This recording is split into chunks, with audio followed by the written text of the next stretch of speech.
मतलब इसको साधारण मत समझना कि आप ऐसे मौज मस्त, नहीं, खूब भजन करो। ब्रह्मचर्य बहुत जोर का ये यम है। ब्रह्मचर्य के बिना जीवन मृत है, मृत जीवन। ब्रह्मचर्य अमृत है। मन, वाणी, शरीर बड़ा भारी इनका साधना में योग है। अष्ट प्रकार के मैथुनों का सर्वथा त्यागी ही ब्रह्मचारी कहा जाता है। पूज्यपाद श्री उड़िया बाबा जी महाराज, मूर्तिमान ब्रह्म, ब्रह्मचर्य ही महान सामर्थ्य, परम पुरुषार्थ, भगवत प्राप्ति का प्रबल साधन है। परम सुख का, परम शांति का, परम स्मृति का, महान धृति का ये प्रधान साधन ब्रह्मचर्य है। जो इस साधन से हीन है वो मृत हैं, खुद देख ले। स्मृति काम नहीं, शरीर में विशेष रजोगुण का प्रभाव, भोग वासना से जलता हुआ हृदय, छल कपट, आगे चलकर शरीर पीड़ा से युक्त हो जाना, बुझा बुझा स्वभाव रहना, हृदय में एक विशेष चिंता, कल्पनात्मक भय, विषाद और पशुवत आचरण, ब्रह्मचर्यहीन जीवन। जो ब्रह्मचर्य धारण करना चाहे, भगवत मार्ग में जो चलते हैं उनके लिए तो है ही, पर जो भी परम सुख, परम आनंद और लोक में उन्नति, परलोक में परम पद, उसे ब्रह्मचर्य अवश्य धारण करना चाहिए। वैरागी के लिए नैष्ठिक ब्रह्मचर्य, आजीवन ब्रह्मचर्य। प्रवृत्ति गृहस्थ मार्ग के लिए संयम पूर्वक ब्रह्मचर्य का वर्ताव करना। जब तक पाणी ग्रहण संस्कार ना हो तब तक ब्रह्मचर्य अवश्य रहो। यदि उस समय तक ब्रह्मचर्य नहीं रहते तो तुम गृहस्थी को ठीक से नहीं चला पाओगे, वास्तविक अच्छे गृहस्थ नहीं बन सकते हो। जो तुम्हारी गृहस्थ की वृत्तियां हैं उनमें तुम सफल नहीं हो पाओगे। व्यभिचार व्यक्ति का सर्वनाश कर देता है। 20 वर्ष या 22 वर्ष की अवस्था तक तो सबको, जो भी बच्चे हैं उनको शिक्षा देनी चाहिए, ब्रह्मचर्य का ही पालन करें। बहुत सुंदर खेती गेहूं की लहलहाती हुई है और देहाती भाषा में उसे गलेत कहते हैं। गलेत मतलब बाली निकलने को है। अब काट लो आप, एक दाना नहीं मिलेगा, और थोड़ा रुक जाओ धैर्य पूर्वक, बाली आ जाने दो, उसमें दाना पड़ने दो और दाना पक जाने दो, तो 1 बीघा खेत में 40 मन गेहूं होगा। ऐसे ही जो आप 13-14 वर्ष की अवस्था से आपके अंदर परिवर्तन होता है, एक भोगाकर्षण होता है सबके अंदर, सबके अंदर। जो इस भूमि में जन्मा है, या भगवान या भगवत प्राप्त महापुरुष कारक पुरुष, उसकी बात तो अलग है। अन्यथा जो भी जन्मा है, जहां 12, 13, 14 वर्ष की अवस्था होती है तो काम वेदना जागृत होने लगती है। मन एक अलौकिक आकर्षण, भोगाकर्षण की तरफ भागने लगता है। एक चाह होती, कोई हमारा ऐसा दोस्त हो, कोई हमारा ऐसा प्यारा हो जिसको हम अपना जीवन समर्पित करें। ऐसा होता है, एक वो माया का ऐसा आकर्षण होता है। इसीलिए पूर्व में गुरुकुल भेजा जाता था, बिल्कुल भोग विलासता से दूर, एकांत में महान ब्रह्म ऋषियों के शासन में, चाहे वो राजकुमार हो चाहे गृहस्थ बालक हो, एक ही संगत में बैठाल कर अध्यात्म विद्या के द्वारा, नियम संयम यम के द्वारा उन्हें पूर्ण किया जाता था। उनका ज्ञान पूर्ण, उनका संयम पूर्ण, विचार उनका सत्य, फिर वहां निर्णय लिया जाता था। अब मैं आजीवन नैष्ठिक ब्रह्मचारी रहकर संन्यास लूंगा, अब मैं गृहस्थ में जाऊंगा। दोनों की पद्धतियां थी। गुरुजनों को संतुष्ट करके एक विरक्त मार्ग में चले जाते, गृहस्थ मार्ग में। जो गृहस्थ मार्ग में जाते, पाणी ग्रहण हुआ, उसमें भी गुरुकुल में रहकर शिक्षा मिली है। कब, कैसे, किस विधान से हमें ब्रह्मचर्य का गृहस्थ में प्रयोग करना है। ऐसा नहीं कि मनमानी व्यभिचार प्रवृत्ति। यहां तो अब ऐसे आचरणों की बढ़ोतरी हो रही जहां शास्त्र, संयम, गुरुजनों की आज्ञा, इनका तो कोई महत्व ही नहीं रह गया है। कैसी कलयुग की विचित्र मलिन चाल। जिस अवस्था में असंग रहकर विद्या का अध्ययन करना, स्वास्थ्यवर्धक चेष्टाएं करके स्वस्थ होना, समाज सेवक, देश सेवक, परिवार को सुख पहुंचाने वाला आचरण, अध्यात्म विद्या का ज्ञान, वहां छोटे से ही भोग वासना प्रवृत्ति की बढ़ोतरी, वो दोस्ती, विपरीत भावनाएं, व्यसन। समलो भाई, सबसे हाथ जोड़ के कह रहा हूं, बहुत कीमती आपका जीवन है। जिस जीवन को छोटे छोटे बच्चे गांजा, भांग, अफीम, ड्रग्स, चरस, ये क्या हो रहा है? अभी आपकी 20-22 वर्ष की अवस्था है, आप व्यसन में आसक्त हो गए, आप व्यभिचार में आसक्त हो गए, तो किस बुद्धि से आप देश सेवा करेंगे? किस बुद्धि से आप अपना उद्धार या अपने परिवार को सुख पहुंचाएंगे? ब्रह्मचर्य जीवन है, ब्रह्मचर्य जीवन है। ब्रह्मचर्यहीन जीवन मृत्यु है। पूज्यपाद सिउड़िया बाबा जी महाराज, साक्षात ब्रह्म। जिसको ब्रह्मचर्य धारण करना है, ध्यान देकर सुनिए। सबसे पहला कार्य उसकी दिनचर्या में, चाहे बच्चा हो, चाहे जवान हो, या जो कोई भी हो, सूर्य उदय के पहले रात्रि के चौथे प्रहर में ही जाग जाना चाहिए। अपने तो अर्धरात्रि के बाद ही जाग जाते हैं। चौथे पहर में प्रातः 4 बजे बिल्कुल जग जाना चाहिए। और जो 8-10 बजे तक सोता है, वो कोई भी हो, ब्रह्मचारी रह ही नहीं सकता, ब्रह्मचर्य रह ही नहीं सकता। वो स्वप्न दोष का शिकार होगा, वो नाना प्रकार की कुचेष्टाओं का शिकार होगा, पक्का। क्योंकि बुद्धि को सत्य प्रकाश की तरफ प्रेरित करने वाले भगवान भुवन भास्कर हैं। वो पधार रहे हो, आप सो रहे हो सैया पे, आपकी आयु, श्री, कीर्ति, बल सब नष्ट होगा। देखो ना, जो 10-10 बजे तक सोते हैं, देखो ना, उनसे बात करके देखो, एकदम ऐसा लगता है बुझा हुआ जीवन, कोई भागवतिक तेज उत्साह न वाणी में, न नेत्रों में, न तन में। क्या जीवन, मृत जीवन। सबसे पहला नियम लीजिए, जहां भी आपको शब्द सुनाई दे, आपका जीवन ब्रह्मचर्य ही अमृत है और आपका जीवन ब्रह्मचर्य ही नहीं मृत्यु है। ब्रह्मचर्य रहने के लिए आपको अपनी दिनचर्या सुधारनी होगी। प्रातः 4 बजे आपको उठना ही होगा, तभी आप ब्रह्मचर्य रह सकते हैं। अगर आप नहीं उठते तो आप देख लेना, इसका आध्यात्मिक प्रभाव पड़ता है। आप देखिएगा 3 बजे से लेकर के सूर्य उदय के तक अगर आप सोते हैं तो आपका स्वप्न दोष बढ़ेगा, आपका संयम बिगड़ेगा। अगर आप कोई ऐसी कुचेष्टाएं नहीं किए हैं तो स्वप्न दोष की संभावना ही नहीं होती। आप बाल्यावस्था से कुचेष्टाएं करते हैं, संयम विरुद्ध रहते हैं, तो आप ना चाहते हुए फिर सामर्थ्यहीन हो जाते हैं, ब्रह्मचर्यहीन हो जाते हैं। बहुत ध्यान दें, ये अध्यात्म में जैसे पूरा मकान बनने के लिए नींव मजबूत होना जरूरी है, चाहे जयखंड का बना लो आप, अगर नींव मजबूत है, नींव मजबूत नहीं तो फिर मकान ढह जाएगा।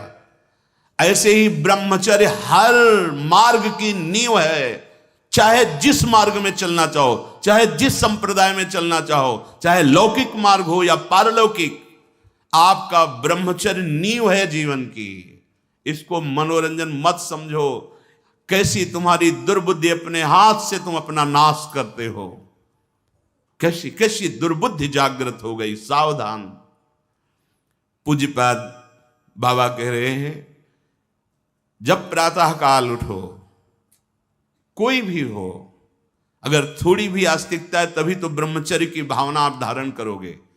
तो उठकर पहला कार्य प्रभु का स्मरण। अपने तो प्रभु के स्मरण की सरसता प्राप्त करने के लिए पहले तो गुरुदेव और भक्तों का स्मरण, फिर प्रभु को। मोरे मन प्रभुस्य विश्वासा, राम ते अधिक राम कर दासा। भक्त सुमिरन से भगवान बहुत जल्दी प्रसन्न हो जाते हैं। हरि को निज यस्ते अधिक भक्तन यस पर प्यार। सबसे पहले महान भक्तों का स्मरण, उनसे हमें सामर्थ्य प्राप्त होती। जब उनका स्मरण करते हैं तो उनकी भजन शक्ति, उनकी कृपा शक्ति हमको बल देती है। हमारी दिनचर्या परम पवित्र और शास्त्र सम्मत होती है। फिर बिना, जैसे आजकल वो चल पड़ा है चाय काफी, बाबा मना करते हैं। ये दिनचर्या ब्रह्मचारी की नहीं होती कि आप सुबह उठे चाय पिए फिर सो, नहीं। हाँ, जल के लिए आयुर्वेद में सिद्धांत है, बिना कुल्ला वो मंजन किए आप जल पिए तो जो मुख में, वो आपके उदर को साफ करेगा जाके, आपके उदर को रोग रहित करेगा जाके। अधिक से अधिक पानी, अधिक से अधिक। अगर उल्टी हो जाती तो और अच्छा होता है। जैसे आप पिए 2-4-10 कदम टहले, आपको उल्टी लगे, अगर उल्टी कर दिए तो बहुत अच्छा होगा, क्योंकि पित्त और सब गर्मी निकल गई, नहीं हो रही, पच गया है। फिर इसके बाद आप शौच स्नान आदि क्रिया कीजिए। फिर पवित्र जब शरीर हुआ तो जैसे भजन आवश्यक है वैसे व्यायाम आवश्यक है, वैसे प्राणायाम आवश्यक है, वैसे आपको 2 किलोमीटर दौड़िए। कुछ शारीरिक ऐसा व्यायाम, कुछ ऐसे भी व्यायाम करते हैं। ये कोई व्यायाम पैरे से करना, बहुत से, ये कोई व्यायाम का मतलब पसीना निकले शरीर से, आपके शरीर को 1-2 किलोमीटर दौड़िए। अच्छा, बाहर दौड़ने को नहीं तो जगह जगह ऐसी सुविधाएं आजकल हो गई हो, ट्रेडमिल, हाँ उसमें, और ऐसे कुछ साधन है जिससे करिए। ये भजन है। अगर शरीर स्वस्थ है, पुष्ट है, तो आप भगवत सेवा, देश सेवा सब कर सकते हैं। व्यायाम और जैसे भजन आवश्यक। अगर तुम्हें व्यायाम ही करना है, तुम जवान हो और 3-4 खंड की सीढ़ी, तो नीचे आओ, नीचे से ऊपर 11 बार उतरो, दौड़ो, अभी व्यायाम हो जाएगा। नीचे सीढ़ी से शुरू करो और ऊपर तक जाओ, फिर नीचे आओ, फिर ऊपर 11 बार कर लो, देखो पसीना आ जाएगा, दौड़ो। ब्रह्मचारी बनना है तो ब्रह्मचर्य पचाने के लिए भी तो चाहिए ना। अब आधा घंटा पद्मासन, 30 मिनट कोई बहुत नहीं होता। बैठ करके आप प्राणायाम, अनुलोम विलोम, जो भी, जो आजकल शिक्षाएं भी दी जाती है इसकी, आप उसको कीजिए। आसन पे बैठिए, आपका शरीर स्वस्थ रहेगा। फिर अगर आप विद्यार्थी हैं तो जैसे हम शास्त्र स्वाध्याय करते हैं उसी भावना से आप आप देखो, अगर स्मृति आपकी प्रवीण ना हो तो बताना, और आहार आपका सात्विक हो। छोटे छोटे बच्चे, चाय काफी, ये अवस्था है बच्चों की, चाय काफी के। अब 50-60 की अवस्था हो गई, शरीर बहुत, वो ठीक है। ऑफिस में बहुत काम पड़ रहा है, वो थोड़ा ठीक है। अब नए नए बच्चे हैं और चाय काफी और ये व्यसन, भला ब्रह्मचर्य रह पाओगे? वैसे रह जाता है। परम पवित्र विचार वाला, परम पवित्र आहार वाला, परम पवित्र जब आपकी चेष्टाएं, तब इस महान शक्ति को धारण किया जाता है। ऐसे थोड़ी होता है। बड़े बड़े महापुरुषों से मिल मिलकर, रो रो कर प्रार्थना करके आप बताइए, उपाय बताइए जिससे हम अपने साधन संयम को नियमित संयम में रख सके, ऐसे भाव से चल सके। आपको तो बिना किसी प्रयास के सुनने को मिल रहा है महापुरुषों की बातें। बिल्कुल समझ, आप रह के देखिएगा, एक नवीन उत्साह। और हारिएगा नहीं। आपने यदि गलत संस्कार बना लिए तो हारिए मत। कुछ समय तक बिना चाहे वो अभ्यास आपको गिराएगा, लेकिन आप बिल्कुल नियम संयम में दृढ़ रहिए, धीरे धीरे शांत हो जाएगा। ये आप धीरे धीरे शांत हो जाएगा। अब आपकी दिनचर्या में 2 प्रकार के ब्रह्मचर्य, एक आजीवन ब्रह्मचर्य, तो वैरागी का तो आजीवन ब्रह्मचर्य होता है। जो प्रवृत्ति गृहस्थ मार्ग में, उनका संयम का होता है। शास्त्र संयम के अनुसार बर्ताव करे तो उसका जीवन बड़ा सुखमय जाएगा। केवल मन के अनुसार चलने पर कि आप गृहस्थ हैं तो आपके लिए छूट नहीं। देखो, परम ब्रह्मचारी भीष्म जी अपहरण करके स्वयंवर में जीत कर जबरदस्ती राजकुमारी, वो एक राजधर्म है, मैं ले जा रहा हूं राजकुमारियों को महाराज विचित्रवीर के लिए हस्तिनापुर के सिंहासन पर आरूढ़ है, जिसकी ताकत हो छोड़ा, वो राजाओं का है। अंबा ने तो अस्वीकार कर दिया कि या तो आपने अपहरण किया, आप स्वीकार कीजिए, नहीं तो मैं उनको 2 जो। अब वो संयम को भूल गए, महाभारत प्रसंग में है, राजा क्षमा रोग हो गया और मृत्यु को प्राप्त हो गए। बहुत सावधानी। ऐसा नहीं कि आप गृहस्थ में हो तो आप, ये कोई आपके लिए धर्म नहीं है। धर्म संतानोत्पत्ति, भगवान की सृष्टि पूजा के लिए, वो भी संयम भगवत भाव में स्थित रहते हुए। ये मनुष्य जीवन ऐसे बर्बाद करने के लिए नहीं मिला है मनमानी आचरण। यदि सत्संग नहीं सुनते, शास्त्र स्वाध्याय नहीं है, आस्तिकता नहीं है, तो चाहे स्त्री शरीर चाहे पुरुष शरीर हो, पशुता रहती है। क्या जीवन है? आजीवन ब्रह्मचर्य पालन करने की जिसकी इच्छा है, नैष्ठिक ब्रह्मचर्य, उसको किसी भी प्रकार से इन अष्ट मैथुनों का स्पर्श नहीं करना चाहिए, संयोग नहीं होने देना चाहिए। और जो गृहस्थ में भी, तो वो भी सावधान। पाणी ग्रहण जिससे किया है वो भी समय मर्यादा के अनुसार। अष्ट प्रकार के ये मैथुन है। पहला, जब हम कोई गंदी बातें सुनते हैं, गंदी बातें देखते हैं, तब हमारे अंदर गंदी बातों का चिंतन होता है, फिर संकल्प बनता है। पहला, जो हम देखते हैं उस पर सुधार करो, जो हम सुनते हैं उस पर देखो। कोई ऐसी बात तो नहीं सुन रहे जो हमारे अंदर काम जागृत कर दे, कोई ऐसा दृश्य तो नहीं देख रहे जो हमारे अंदर काम जागृत कर दे, कहीं हम ऐसी कोई बातें तो नहीं बोल रहे हैं जो काम उत्तेजना प्रकट कर दे। तीन बातें। पहला, ध्यान दीजिए, इसी से भोग संकल्प बनता है। पहला, भोग संकल्प त्यागी। वो बनता कैसे? प्रधान बात, आपको ऐसा कोई दृश्य नहीं देखना जिससे आपके अंदर कामोत्तेजना जागृत, इसका प्रभाव पड़ता है। अभी आप कोई ऐसी बात करुणा की सुने तो आपको रोना आ जाएगा। आप कोई ऐसा दृश्य देखें तो आपका हृदय पिघल जाएगा। आप वाणी से कोई ऐसी करुणा की बात कर, आपको रोना आ जाएगा। अर्थात आपके देखने, सुनने और बोलने का प्रभाव हृदय पर पड़ता है। यदि आपका देखना, सुनना और बोलना गंदा है, गंदे का भाव आप समझ रहे होंगे, कामोत्तेजना बढ़ाना वाला है, बेकार की बातें केवल ब्रह्मचर्य की होंगी, तुम ब्रह्मचारी रह ही नहीं सकते।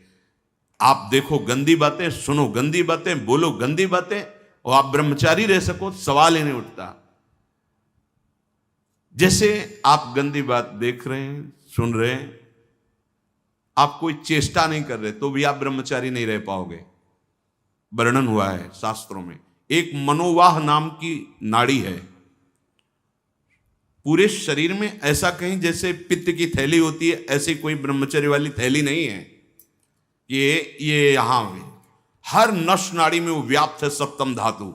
मनोवाह नाड़ी, जो ही आपका चिंतन विकारात्मक हुआ, वो नाड़ी घसीटती पूरे शरीर से उस सप्तम धातु को, और वो घसीट लिया।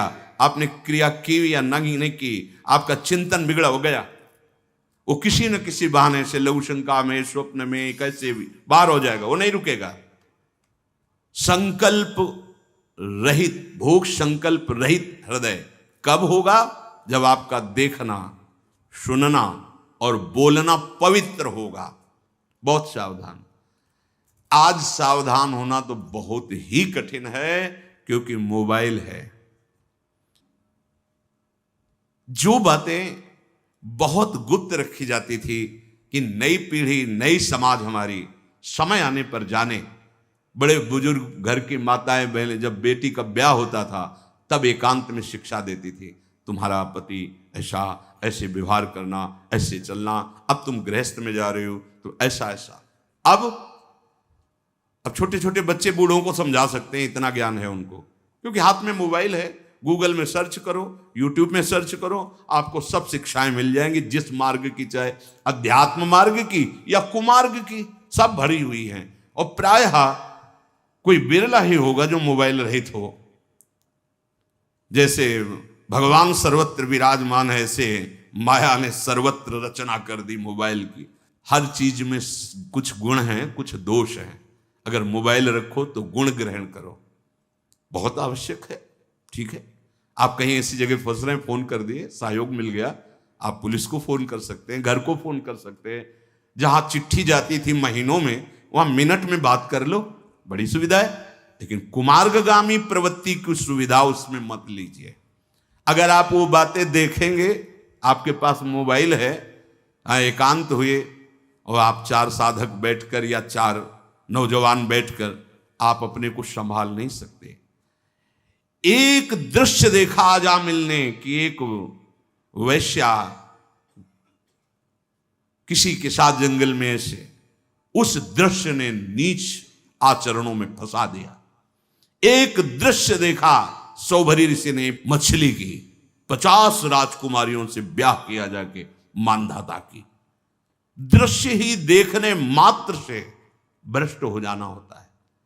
फिर आप उसको तो सर्च करके इच्छा करके देख रहे हैं।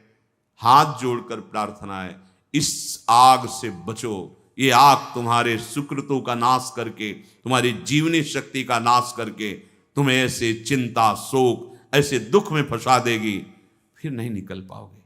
त्यागात् शान्तिरनन्तरम, भगवान ने कहा। भोग के बाद शांति नहीं, तृष्णा पैदा होती है। भोग के बाद शांति नहीं मिलती है। कुछ क्षण के लिए वो कामना का भोग किया इसलिए शांत लगता है, फिर उसके बाद जो उसकी तृष्णा पैदा होगी, वो तांडव देख रहे हो उस तृष्णा का, पशुवत आचरण। हम बातें बड़ी ऊंची ऊंची धर्म की करते हैं, लेकिन नींव नहीं है धर्म की। ये ब्रह्मचर्य पूर्ण जीवन के लिए अमृत पद है। चाहे गृहस्थी में हो, चाहे व्यापारी हो, चाहे किसान हो, चाहे, और विरक्त मार्ग का तो यही मुख्य ऐसा आधार है जिसके ऊपर वो विविध प्रकार की दैवी संपदा का अनुभव करता है। पहला है, जो आप देख रहे हैं, सुन रहे हैं, बोल रहे हैं, वो कामोत्तेजना वाला नहीं होना चाहिए, क्योंकि उससे आपके मन में संकल्प बनेगा। संकल्प भोग का बन गया तो क्रिया हो या ना हो, आप ब्रह्मचर्य नहीं रह पाएंगे।